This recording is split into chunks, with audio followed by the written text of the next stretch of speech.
وَأَمَّا الَّذِينَ سُعِدُوا فَفِي الْجَنَّةِ خَالِدِينَ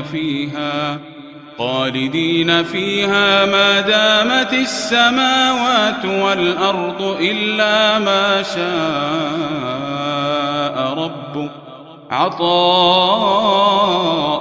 غَيْرَ مَجْذُوذٍ.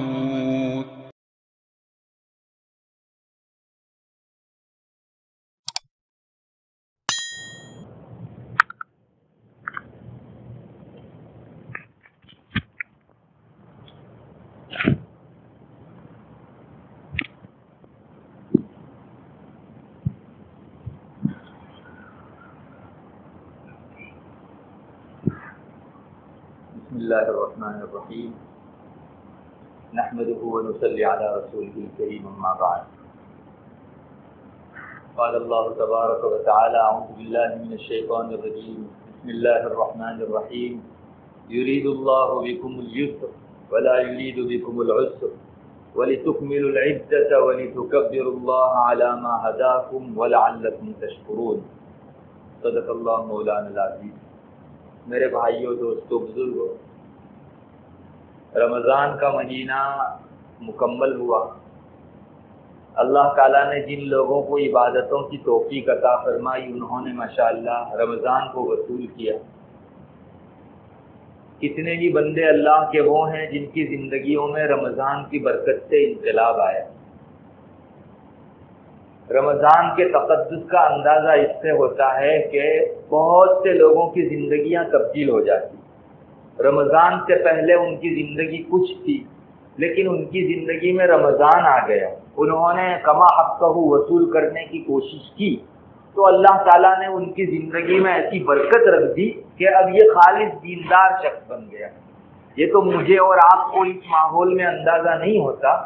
بہت سے ایسے ماحول میں رہتے ہیں جہاں اللہ رسول کی بات ہفتوں میں ایک مرتبہ سننے کو نہیں ملتی. ایسے لوگوں کی زندگی میں جب تبدیلی آتی ہے تو وہ نمایاں ہوتی ہے کہ میں کہاں تھا اور کہاں پہنچ گیا. اللہ کا دیا ہوا ہر عمل اپنے اندر ایک تقدس اور پاکیزگی رکھتا ہے.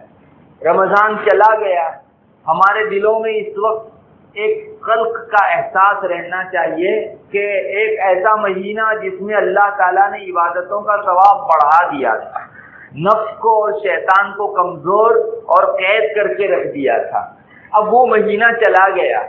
اب ہم کو شیطان کے ساتھ مقابلے کے ایام آئے ہیں. نفس کے ساتھ پھر سے جو بہت قوی ہوگا کھا پی کر ایک واپس مقابلے کے ایام آئے ہیں. اب ہم ایک عبادت کریں گے تو 70 گنا اس کا ثواب نہیں ملنے والا ہے. اب 70 رکعت پڑھو تو جا کے آپ کو 70 رکعت کا ثواب ملے گا. عام دنوں کے اندر آپ 1 رکعت پڑھو، رمضان کے دنوں میں تو 70 رکعت پڑھنے کا ثواب ملتا ہے.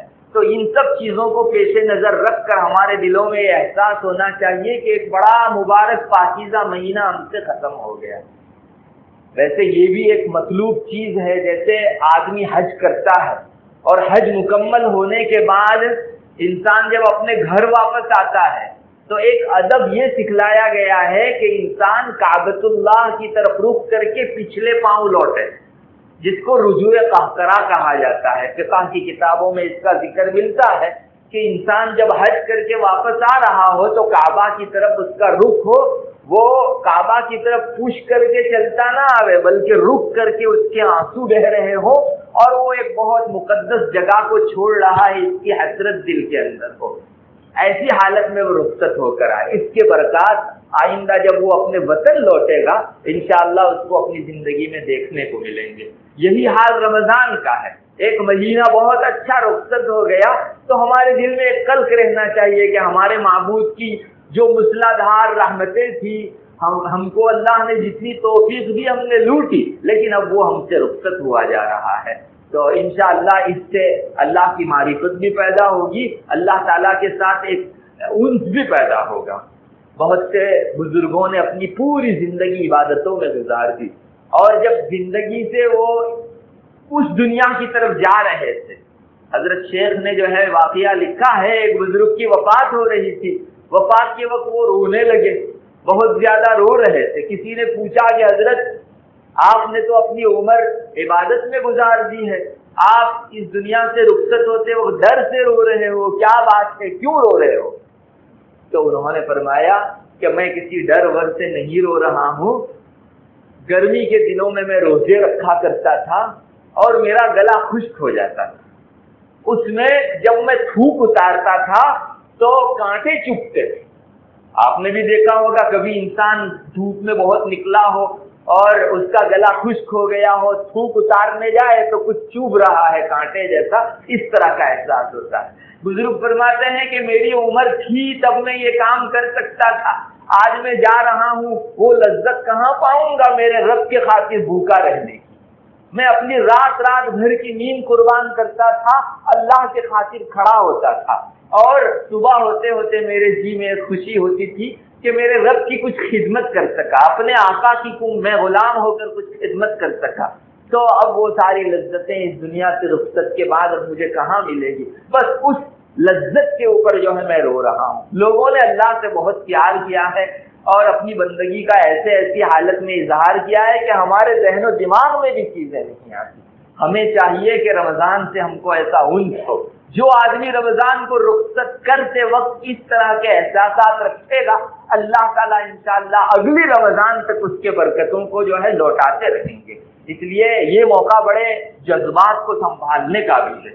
ایک جذبہ ہمارے دل میں یہ بھی رہنا چاہیے جس کو اللہ نے بطور خاص رمضان کے مکمل ہونے کے موقع پر مسلمانوں کو یاد دلایا.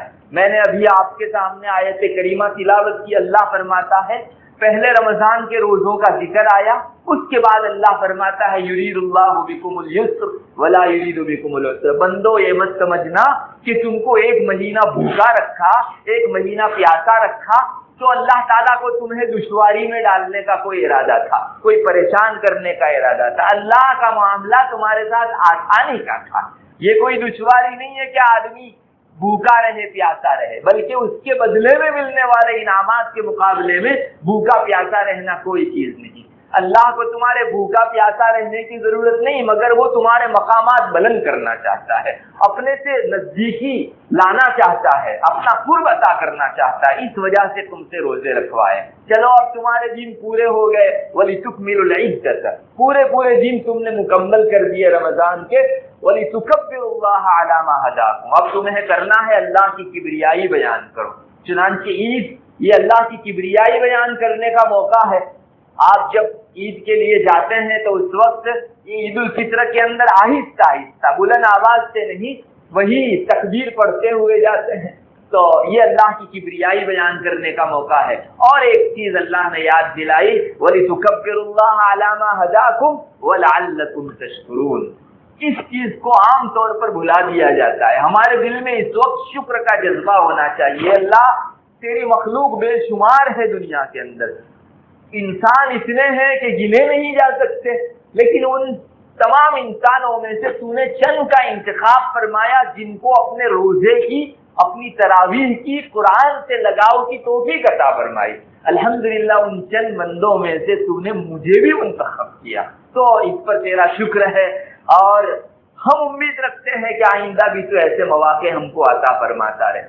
قرآن کریم کا اعلان ہے لئن شکرتم لازیدنکم ولئن کفرتم ان عذابی لشدید. اگر تم شکر گزاری کرو گے میں تمہاری نعمت میں اضافہ کروں گا. علماء نے لکھا ہے کہ اگر کسی انسان کو کسی چیز پر شکر گزاری کی توفیق ملتی ہے تو یوں سمجھو کہ اس آدمی کو اللہ تعالیٰ نے اپنا مقام قرب عطا فرما دیا. شکر ادا کرنا یہ اللہ کی ولایت کے مقامات میں سے ایک مقام ہے. بہت سے اللہ کے نیک بندے وہ ہیں جو مقام شکر پر فائز رہتے ہیں. ولایت کے بہت سے مقامات ہیں, ان میں بہت سے بندے مقام شکر پر فائز رہتے ہیں. جسے شکر کی توفیق ہو گئی سمجھو وہ ایک درجہ اللہ تعالیٰ سے قریب ہو گیا. تو ہمیں چاہیے کہ رمضان کے بعد ہم لوگ اللہ تعالیٰ کا اس پر مستقل شکر ادا کریں. یہ 20 رکعت تراویح کی جو توفیق ملی کم نہیں ہے. ایک مہینہ روزہ رکھا یہ کم چیز نہیں ہے. ان لوگوں سے پوچھو جو بڑی محنت کے بعد بھی نہیں رکھ سکے. ان لوگوں سے پوچھو جنہوں نے ٹھانا تھا کہ ہم اس رمضان میں کوئی تراویح نہیں چھوڑیں گے, لیکن پھر بھی ان کی تراویح مکمل نہیں ہو پائی. اللہ نے ہمیں توفیق دی, یہ شکر ادا کرنا چاہیے. اور